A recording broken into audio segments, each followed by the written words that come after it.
బొర్లగం జాతరలో భాగంగా జంపన్న వాగులో స్నానాలు ఆచరించడం పుణ్యప్రదమని భక్తుల నమ్మకం. ఈ ఏడాది కూడా భక్తులు భారీ సంఖ్యలో వాగు వద్దకు చేరుకుని పసుపు కుంకుమలు సమర్పించి మొక్కులు చెల్లించుకుంటున్నారు. ప్రతి ఏటా వస్తున్నప్పటికీ ఈసారి ఏర్పాట్లు గతంలో కంటే మెరుగ్గా ఉన్నాయని భక్తులు సంతోషం వ్యక్తం చేస్తున్నారు. ముఖ్యంగా సీఎం రేవంత్ రెడ్డి, మంత్రి సీతక్క ప్రత్యేక చొరవ తీసుకుని జాతర ప్రాంతంలో అభివృద్ధి పనులు, వసతులను మెరుగుపరిచారని భక్తులు కొనియాడారు.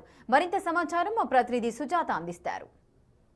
సారాలమ్మ జాతర అంటే జంపన్నవాగులో స్నానమాడిన తర్వాత భక్తులంతా కూడా అమ్మవారి దర్శనానికి తడిబట్టలతో వెళ్తూ ఉంటారు. ప్రస్తుతం జంపన్నవాగు వద్ద భక్తులతో కిక్కిరిసిపోతుంది. 3 రోజుల పాటు అంటే 4 రోజుల పాటు ప్రధానంగా జరిగేటువంటి ఈ జాతరకి ముందస్తుగానే భక్తులంతా వచ్చి గూడారాలను ఏర్పాటు చేసుకొని 4 రోజుల పాటు అమ్మవారిని దర్శించుకుంటూ ఉంటారు. నిన్న సాయంత్రం సమ్మక్క రాకతో మేడారం అంతా కూడా భక్తులతో ఒక సందడి వాతావరణం నెలకొందనే చెప్పుకోవాలి. ఈ రోజు భక్తుల తాకిడి ఇంకా పెరుగుతూనే ఉంది. ముందుగా జంపన్నవాగులో స్నానమాడి ఆ తర్వాత అమ్మవారిని దర్శించుకుంటారు. 4 ఘట్టాల వైపు అంటే జంపన్నవాగుకి ఇరువైపులా కూడా భక్తులతో కిక్కిరిసిపోతున్నటువంటి దృశ్యాలు టీవీ స్క్రీన్ మీద చూడొచ్చు. మరోవైపు జంపన్నవాగులో మునిగేటువంటి టైంలో అంటే స్నానాలు చేసేటువంటి సమయంలో కూడా 3 మునకలు వేసిన తర్వాతనే అమ్మవారికి ఆ మొక్కులు చెల్లించుకుంటూ జంపన్నవాగులో మునిగిన తర్వాతనే దర్శనానికి వెళ్తూ ఉంటారు.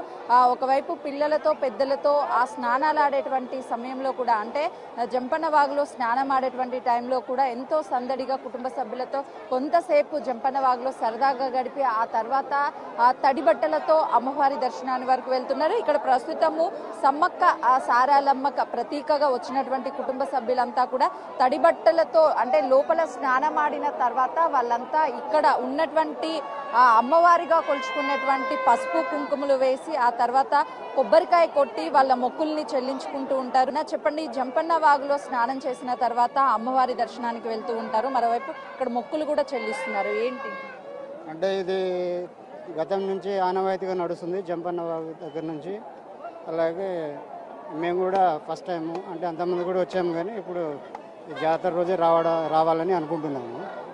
ఎలా ఉంది ఫ్యామిలీ మొత్తం కలిసి రావడము? అసలు ఇక్కడ అంతా భక్తుల తాకిడి ఉంది, సందడిగా ఉంది. మీకు ఎట్లా అనిపిస్తుంది? బాగా అనిపిస్తుంది, చాలా బాగా అనిపిస్తుంది. జాతరకి ఎప్పుడైనా వచ్చారా? ఫస్ట్ టైమా? అంతకుముందు కూడా వచ్చాం.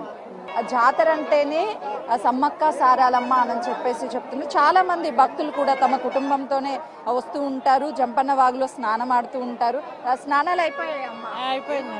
ఎట్లా ఉంది ఈసారి జంపన్నవాగు ఫ్యామిలీతో రావడం? మంచిగా ఉంది, ఏర్పాట్లు వసతులు మంచిగా ఉన్నాయి, ఎప్పుడు ఇట్లా లేకుండా బాగుంది.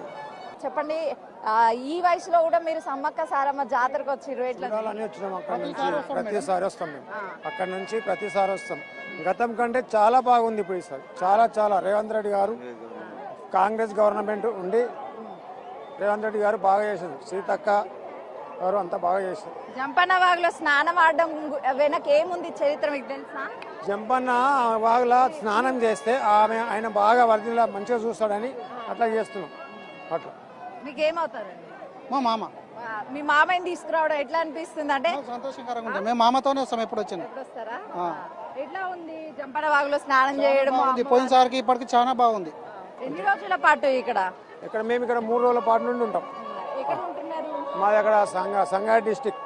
జంపన్నవాగులో మునిగితే అంతా శుభం జరుగుతుంది, మనం చేసినటువంటి పాపాలన్నీ కూడా పోతాయి అని చెప్పేసి భక్తుల యొక్క నమ్మకము. అందుకే మేము ఇందులో స్నానం ఆడిన తర్వాత ఇక్కడ పసుపు కుంకుమ మొదటిగా అమ్మవారికి సమర్పించి ఆ తర్వాత దర్శనానికి వెళ్తామని భక్తులు చెప్తున్నారు. కెమెరామెన్ వేణుతో సుజాత, జంపన్నవాగు.